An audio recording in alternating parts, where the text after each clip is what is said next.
안녕하세요. 저는 평소 사연 열차를 즐겨 듣는 애청자입니다. 제가 오늘 여러분을 찾아뵙게 된 건 기가 막혔던 저희 시댁 인간들의 이야기를 들려드리기 위해서인데요. 시간이 꽤 지난 지금도 그 시댁 인간들만 생각하면 치가 다 떨려옵니다. 얼마나 파렴치한 인간이기에 아직까지 치가 다 떨리는지 한번 들어보실래요? 남편과 저는 대학교 CC로 긴 연애 끝에 결혼까지 하게 된 부부였습니다.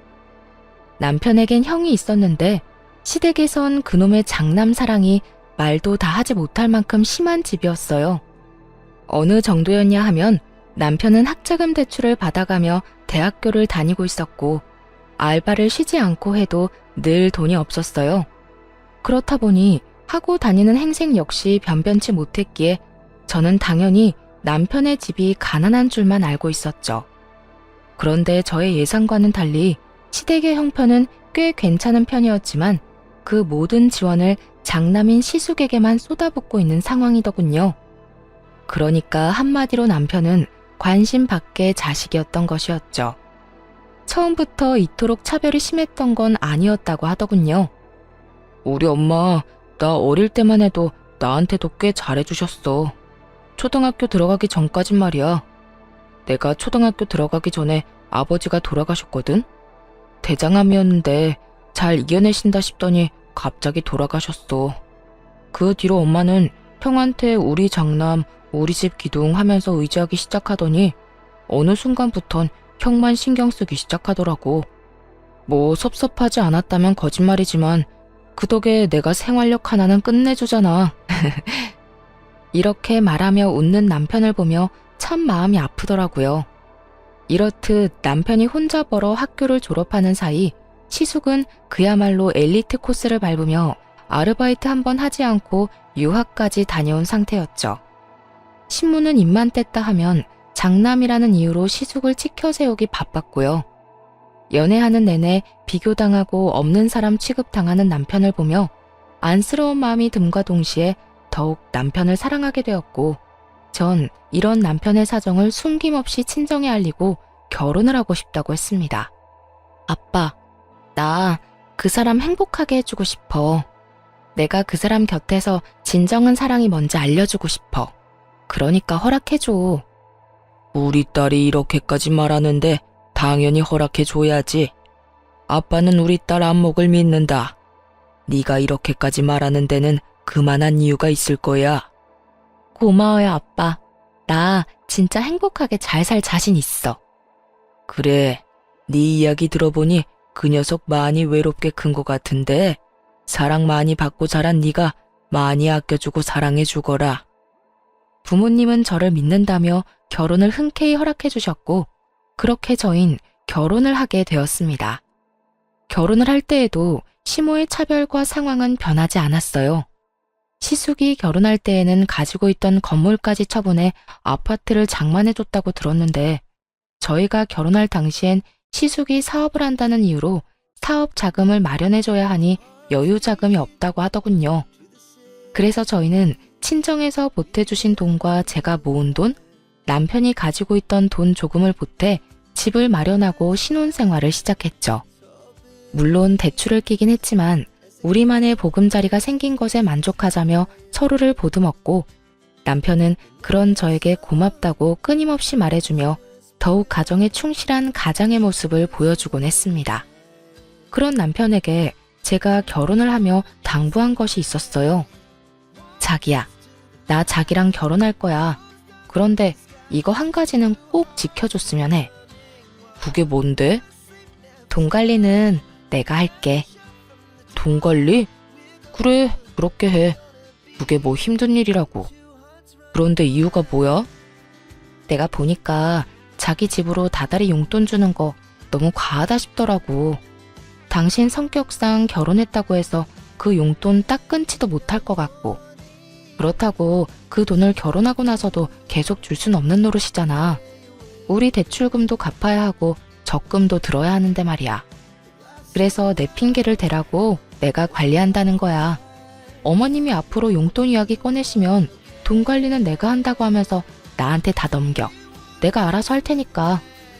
그런 거라면 난 싫어. 내가 우리 엄마 성격 잘 아는데 당신한테 분명 좋은 소리 안 할 거야. 모르긴 몰라도 당신 못 살게 굴 텐데 내가 그 꼴을 어떻게 보고 있어? 괜찮으니까 그냥 보고만 있어. 자기는 보고만 있는 게 도와주는 거야. 나 몰라? 내가 돈을 깔고 앉아 있어야 우리 가정이 비로소 평화로워지는 거라고. 그러니까 당신은 내가 도와달라고 할 때까지 그저 지켜만 봐. 끝까지 반대하던 남편은 경제권은 모두 저에게 넘기겠지만 모든 화살은 저에게 넘기지만은 않겠다며 이젠 가정도 생겼으니 할 말은 하고 살겠다고 하더군요. 그렇게까지 하겠다는데 제가 뭐라고 하겠어요? 나쁜 짓을 하겠다고 하는 것도 아니고 제가 힘들까봐 직접 나서겠다는데 그저 우리 남편 많이 컸다며 엉덩이 두들겨 주었어요. 그렇게 저와 남편은 더욱 단단해졌고 제가 예상한 대로 시모는 확 줄어든 용돈에 불만을 가지며 연락을 해오더군요. 아가, 이번 달 용돈 잘 받았다. 그런데 돈이 좀 모자라더구나. 내가 이때껏 얼마 받았는지 너도 잘 알지 않니? 아무리 장가를 갔다고 한들 이건 금액 차이가 너무 크구나. 난 이걸로 도저히 안 되겠으니 돈 좀 더 보내거라. 어머님, 제가 형님한테 들었는데 형님네도 30만 원 드린다면서요? 다른 사람도 아닌 집안의 기둥이자 장남도 30만 원을 드리고 있다는데 저희가 뭐라고 그 이상을 드리겠어요? 혹시 쓰다가 모자라시면 저희 말고 형님께 연락해서 더 달라고 하세요. 그간 많이 투자해 주셨는데 용돈 좀 더 드리는 게 뭐가 힘들겠어요. 시모는 그동안 남편에겐 꼬박꼬박 100만 원씩 받아갔으면서 온 재산을 쏟아부은 시숙에겐 용돈 한 푼 받지 못하다가 시숙이 장가를 가고 나서야 30만 원씩 받고 있다는 사실을 형님에게 듣게 되었죠. 그래서 저 역시 시모가 다른 소리 하지 못하게 30만 원만 드렸던 것이었고요. 틀린 말이 하나 없는 제 말을 들은 시모는 괜한 짜증을 내곤 전화를 끊어버리더군요. 너흰 그런 이야기까지 주고받니? 네 참, 며느리 둘이서 별말을 다 주고받는구나. 끊어라. 기분 나빠서 너랑 더는 통화하고 싶지 않구나. 시모의 전화는 끊겨버렸고 그렇게 용돈 사건은 일단락되었지만 왜인지 이게 끝일 거란 생각은 들지 않더라고요. 도리어 시작일 수도 있단 싸한 기분마저 드는 것이 불안한 생각을 지울 수가 없었어요. 그도 그럴 것이 시모는 돈만 생겼다 하면 시숙에게 아낌없이 쏟아붓는 것도 모자라 하늘 끝까지 치켜세우는 건 역시 당연한 사람이었거든요. 하지만 시댁에서 필요로 하는 더러운 일, 힘쓰는 일 등 온갖 잡일은 저희 남편만 불러 시켜대기 일쑤였죠. 그럴 때마다 하는 말은 늘 같았어요. 네 형은 큰 사업하느라 바쁘지 않니? 그러니 회사나 다니며 월급 받아 쓰는 한가한 네가 이런 일을 하는 게 당연하지 않니? 처음 이 이야기를 들었을 때 얼마나 황당했는지 모릅니다. 다른 사람도 아닌 친엄마가 저런 말을 했다니 여러분은 믿기시나요? 저는 믿기지도 믿고 싶지도 않더라고요. 하지만 그 모든 건 사실이었고 남편에게 닥쳐있던 현실이었죠. 이렇듯 평소에도 남편을 종부리듯 부리는 시모가 저와 사이가 틀어져 버렸으니 그 화풀이가 남편에게 가는 것은 불보듯 뻔한 일이었죠. 그랬기에 저의 온 신경은 남편의 휴대전화에 가 있었고 시모가 남편에게 연락이라도 오는 날엔 남편만 주시하고 서 있기도 했습니다. 하지만 이런 제 걱정을 눈치라도 챘는지 이래도 허 저래도 하 하던 남편은 각성이라도 한 것인지 점점 변하기 시작하더군요. 어느 날은 시모가 집에 변기가 막혔다며 연락이 온 적이 있었는데요. 평소라면 아무 말도 하지 않고 허허거리며 시댁에 갔을 남편이 이렇게 말하는 게 아니겠어요? 엄마, 변기가 막혔으면 사람을 불러. 아니면 엄마가 그렇게 사랑하는 형을 부르던지. 엄마가 매번 무시하는 그깟 회사 일하느라 나도 바빠. 월급은 그냥 하늘에서 뚝 떨어지는 줄 알아? 일을 해야 나도 먹고 살 거 아니야. 그러니까 앞으로 이런 일로 나 부르지 마요. 뭐라고? 너 내 아들 맞니? 어떻게 내 아들이 나한테 그런 말을. 너 어디 아프니? 아니, 나 멀쩡해. 그리고 내가 좀 알아봤는데 알아보니까 사람 불러서 변기 뚫는 거 얼마 하지도 않더라. 돈 없으면 형한테 달라고 하던가. 그만큼 투자했으면 그 정도는 달라고 할 수 있잖아.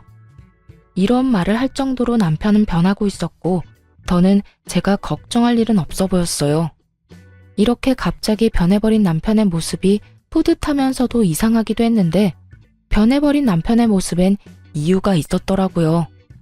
그건 다름 아닌 남편의 몫으로 남겨놨다던 아버님의 유산 때문이었어요. 돌아가신 아버님이 남편이 결혼을 하면 꼭 주라던 건물이 있었는데 그걸 글쎄 시모가 처분해 홀랑 시숙의 사업자금으로 줘버렸다고 하더군요. 시숙 역시 그게 남편의 몫이란 걸 뻔히 알면서도 염치도 양심도 없이 홀랑 받아갔다는 사실을 한 남편은 많이 실망하기도 하고 어떤 면에선 체념마저 한 것처럼 보였어요. 여보, 괜찮아? 나 다 들었어. 어머님이 당신 몫으로 준다던 건물 아주버님께 줬다면서? 괜찮지 뭐. 사실 기대도 안 했어.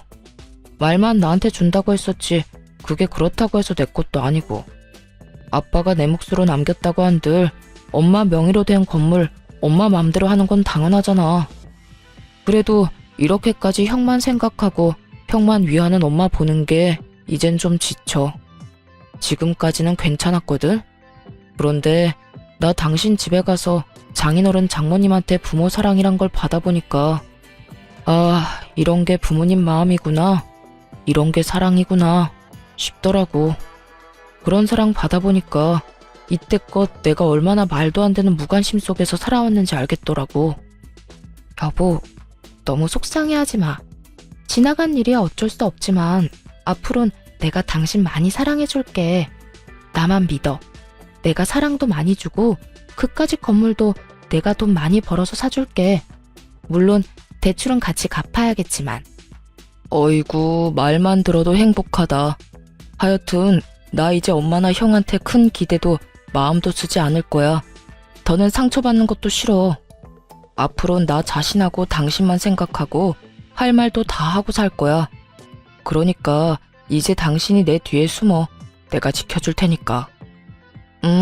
든든하다, 우리 신랑. 앞으로 우리 힘내자. 남편은 각성이란 걸 해버린 듯 했고 그런 남편의 모습에 시모와 시숙은 불만을 품기 시작했어요. 어느 날은 시숙이 집에 왔다며 저희까지 당연하듯 집으로 부르더라고요. 시댁으로 갔더니 형님은 친정에 일이 있어서 오지 못했다고 했고 시숙과 시모만이 저희를 기다리고 있더군요. 저녁을 먹자고 해놓고선 재료 준비는커녕 준비할 의지도 보이지 않는 시모를 보며 전 체념을 하고 주방으로 들어가던 그때였어요. 주방으로 들어가는 저를 잡아세운 남편이 시모에게 이렇게 말하더군요. 엄마, 저녁 먹자고 부른 거 아니었어? 그렇지. 시간이 몇 시인데 저녁 먹자고 불렀지. 점심 먹자고 불렀겠어? 시모는 고개를 갸우뚱하며 남편이 그런 질문을 하는 의도를 전혀 모르겠다는 듯 대답했고 남편은 그런 시모를 보며 더욱 화가 난다는 듯 날이 선 목소리로 말하더군요. 그런데 왜 아무것도 없어? 엄마 말대로 지금 시간이 7시가 다 돼가는데 일하는 사람들 불러놓고 아무것도 해놓은 게 없으면 뭘 어떻게 먹자는 거야? 뭘 어떻게 먹긴. 지금부터 우리 며느리가 차리면 되잖아. 아가, 들었지? 벌써 7시가 다 돼간다. 얼른 차리려무나. 우리 장남은 적어도 7시 30분 전까진 밥 먹여야 하니까 서둘러. 제가 무슨 시댁 파출부도 아니고 이게 무슨 상황인가 싶더라고요. 제가 노는 사람도 아니고 퇴근하고 급히 왔는데 시간까지 정해주며 제 남편도 아닌 시숙을 위해 밥을 차리라고 하니 체념됐던 마음에 화르르 분노의 불씨가 커진 듯 이건 아니란 생각이 들었어요. 남편 역시 이런 시모의 태도에 적잖게 화가 난 듯 시모의 말에 반발하고 나서더군요. 엄마, 이 사람도 이래. 이 사람도 지금 퇴근하고 바로 오는 길이라고. 그런 사람이 왜 여기까지 불려와서 형 밥상까지 차려야 해? 그거야. 당연히 우리 집에 시집 온 내 며느리니까 그렇지. 그리고 너 말 진짜 웃기게 한다. 형 밥상이라니. 네 마누라가 밥상 차리면 다 같이 먹는 거지. 우리 장남 혼자만 먹니? 넌 가만히 있어서 뭐하니? 우리 장남 7시 30분 전까진 밥 먹여야 한다는 말 못 들었어? 엄마, 이 사람 이 집 종노릇이나 하려고 나하고 결혼한 거 아니야. 그러니까 앞으로 가족끼리 식사 자리를 가지려거든 밖에서 외식을 하든지, 그게 아니라면 이 사람이랑 나는 부르지도 마. 엄마가 이 사람한테 이런 식으로 대하는 거 나 싫고 불편해요. 남편이 이렇게까지 말하자 시모는 기가 막힌 듯 남편을 쳐다봤고, 그때까지 가만히 있던 시숙이 자리에서 벌떡 일어나더니 호기롭게 남편의 뺨을 날려버리더라고요. 너 엄마한테 말버릇이 그게 뭐야? 네 눈엔 힘든 네 마누라만 보이고 나이 드신 엄마는 보이지도 않아? 시숙은 남편을 향해 비난을 쏟아내기 시작했고, 전 그런 시숙 앞을 막고선 시숙에게 한마디 하기 시작했어요. 아무리 이 사람 말이 과했다고 해도 다 큰 동생 때리는 건 아니죠. 그리고 이 사람 말 중에 틀린 말이 뭐가 있나요? 제가 이 집에 아주버님 밥이나 차려주려고 시집 온 건 아니잖아요. 그렇게 밥이 드시고 싶으셨으면 형님을 친정에 보낼 게 아니라 여기다 불러서 밥상을 차리라고 했어야죠. 재수씨가 낄 자리는 아닌 것 같은데요. 제가 왜 낄 자리가 아닌가요? 방금 아주버님이 때린 사람이 제 남편인 거 잊었어요? 앞으로 제 남편이랑 할 이야기 있다면 저한테 하세요. 제가 이렇게 따지고 들자 시모가 저에게 노발대발 화를 내기 시작하더라고요. 네가 감히 누구한테 소리를 질러? 우리 장남이 보통 장남인 줄 알아? 얘는 우리 집 기둥이야. 네가 감히 소리 지르면서 따지고 들 상대가 아니란 말이야. 장남, 기둥, 이런 거 저는 다 모르겠고요. 아주버님이 제 남편을 때렸고 전 제 남편이 맞았으니 가만히 있을 수만은 없어 이렇게 나선 것 뿐이에요. 세상 어떤 마누라가 자기 남편 맞고 있는데 가만히 있을 수가 있겠어요. 그리고 어머님, 차별 좀 적당히 하세요. 장남이고 차남이고 둘 다 어머님 아들인데 어떻게 이렇게까지 차별을 하세요? 저는 그야말로 시모에게 쌓였던 말들을 쏟아내버렸고, 그런 제 말을 듣고 있던 남편 역시 한숨을 푹 내쉬더니 시모의 말은 들을 필요도 없다는 듯 이렇게 말하더군요. 여보, 됐어. 나도 이제 지친다. 집에 가자. 엄마, 형, 한동안은 우리 보지 말자. 한동안 나 우리 가족 얼굴 보고 싶지 않아. 이렇게 말한 남편은 저를 끌고 시댁을 나와버렸고, 집으로 돌아온 남편과 저는 최선을 다해 시댁 일을 입 밖에 내지 않으며 지내고 있었어요. 물론 시모의 연락이 오긴 했지만 전 더는 참지 않기로 했기에 시모에게 따끔한 일침을 날려주기도 했죠. 너는 어떻게 그렇게 가고 연락 한 통이 없니? 이렇게 어른이 먼저 전화를 해야 하는 게야. 내가 먼저 사과받으려고 며느리한테 전화까지 해야 하냐니 말이다. 사과요? 무슨 사과요? 저는 사과까지 할 게 없는데요, 어머님. 뭐? 넌 잘못한 게 없다, 이 말이야? 네, 제가 뭘 잘못했는데요? 말이야 바른 말이라고 갑자기 밥 먹자고 사람 불러놓고 저한테 밥상까지 차리라뇨. 심지어 형님은 속 편히 친정에 보내버리고 저는 아주버님 굶기면 안 되니까 거기서 밥까지 해다 바쳐라. 어머님, 저 이씨 집안 둘째 며느리이지 어머님 종 아니에요. 너 말 잘했다. 며느리가 시댁에 와서 밥상 차리는 게 이렇게까지 할 일이냐? 며느리가 그까짓 밥 얼마든지 차려드릴 수도 있고 그게 힘든 건 아니죠.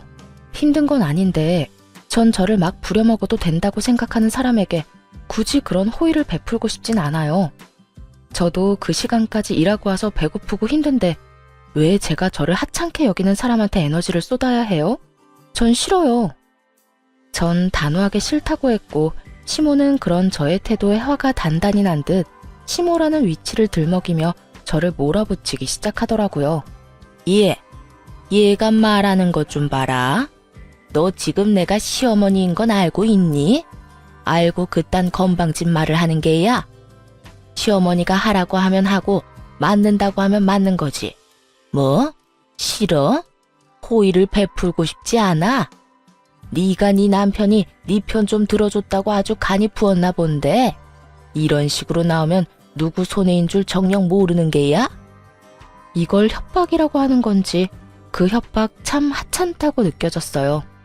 전 이 하찮은 협박질이나 해대는 시모에게 지고 싶지 않았고 그래서 그런 시모에게 더욱 나를 세우며 맞서게 되었습니다. 누구 손해일지는 앞으로 두고 보면 알겠네요. 전 이제 어머님뿐 아니라 시댁에도 큰 기대 없고요. 기대가 없어서 그런지 노력할 생각도 신경 쓸 생각도 없어요. 그러니까 어머님도 저희한테 신경 쓰지 말고 늘 하던 대로 아주버님하고 형님한테 신경 쓰고 사세요. 혹시나 어디 편찮으시면 연락은 주시던가요. 아무리 신경 끄고 산다고 한들 병문안은 가봐야 하지 않겠어요? 네 년이 어디서 그딴 말을 짓거리는 게야? 너 당장 집으로 넘어오거라. 어디 내 앞에서도 그따위로 짓거릴 수 있는지 내가 봐야겠다. 기어코 시모의 입에서 년이라는 단어가 나오는 순간 전 더는 이 사람과 대화할 가치가 없다고 생각했고 마지막 말을 하곤 전화를 끊어버렸습니다. 못 가요. 저도 일은 해야 먹고 살죠. 누구랑 다르게 저흰 어머님 도움도 못 받아서 제가 놀고 먹으면 저희 가족 손가락 빨고 살아야 해서요. 그러면 전 끊을게요. 들어가세요, 어머님. 전화를 끊어버린 후 시모에게서 전화와 문자 폭격이 이어졌지만 전 전화를 꺼버렸습니다. 들어봤자 기분만 상하고 봐봤자 눈만 버릴 것이 분명한데 그걸 왜 다 듣고 보고 있겠어요? 이럴 땐 무시가 답이었죠. 그렇게 제 휴대전화는 일주일에 가까운 시간 동안 꽤 많은 시간 꺼져 있었고 일주일이 지나고 나니 차츰 연락도 잦아들더라고요. 남편 역시 시모와 시숙에서 연락을 받았다고 했지만 큰 신경을 쓰지 않는 듯 했어요. 이렇게 저희만의 삶을 살기 시작했고 새로운 가족을 맞이하게 되었습니다. 여보, 나 임신했어. 5주 차래. 정말이야? 그게 정말이야? 와, 여보, 나 진짜 너무 좋다. 나 진짜 행복하다. 나 진짜 행복해. 제 임신 소식에 남편은 울더라고요. 만감이 교차하는 듯 엉엉 우는데 그런 남편을 달래느라 혼났네요. 남편은 누구보다 행복해했고 저 역시 그런 남편을 보며 행복했어요. 그 행복함도 잠시 입덧이 심해지며 몸이 날이 가면 갈수록 힘들어지더라고요. 제가 힘들어하니 남편 역시 제 걱정에 회사 일에 집중을 못하고 있었고요. 입덧 기간은 생각보다 길어졌고 남편은 도저히 안 되겠다는 듯 저에게 친정에 들어가서 사는 것이 어떻겠냐고 하더라고요. 여보, 혹시 우리 당신 집에 들어가서 사는 건 어때? 어? 친정에? 갑자기 왜? 내가 많이 생각해봤는데 아무래도 그게 좋을 것 같아서.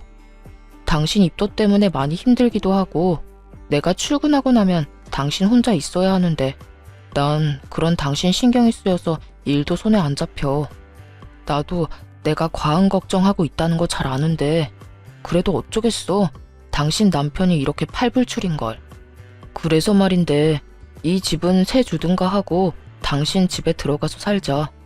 사실 내가 장인어른 장모님께 다 여쭤봤어. 그래도 괜찮겠냐고. 두 분은 나만 괜찮다면 좋다고 하시더라고. 내심 당신이 걱정이었는데 그렇게 해주면 오히려 고맙다고까지 해주셨어. 남편은 이미 저희 부모님들까지 만나 양해를 구한 후였고 말로는 제 의견을 묻고 있었지만 이미 결심이 선 눈빛이었어요. 남편이 괜찮다는데 제가 마다할 이유는 없었고 저흰 그렇게 살던 집은 세를 주고 친정으로 들어가게 되었습니다. 그렇게 배는 점점 불러왔고 친정에서 남편도 저도 부모님의 사랑을 듬뿍 받으며 지내던 어느 날 시모에게서 연락이 왔더라고요. 몸은 괜찮니? 배가 많이 나왔겠구나. 이제 어딜 가나 굳이 임산부라고 말하지 않아도 제가 임산부인 걸 알 만큼은 나왔어요. 잘 지내시죠? 나야 뭐 늘 똑같지. 친정에서 지내고 있다지? 우리 아들이 큰 결정을 했구나. 혹시 내일 시간 되니? 다른 건 아니고 좋은 고기가 들어와서 가족들끼리 모여서 먹었으면 하는데 올 수 있니? 너 몸도 무겁고 하니 첫째하고 내가 다 준비하고 기다리마. 조금은 따뜻해진 시모의 음성에 큰맘 먹고 시댁에 가기로 했고 남편 역시 저에게 이야기를 전해 듣곤 흔쾌히 함께 가자고 하더라고요. 남편은 말은 하지 않았지만 내심 이런 연락을 기다렸는지 조금은 들뜬 모습이더라고요.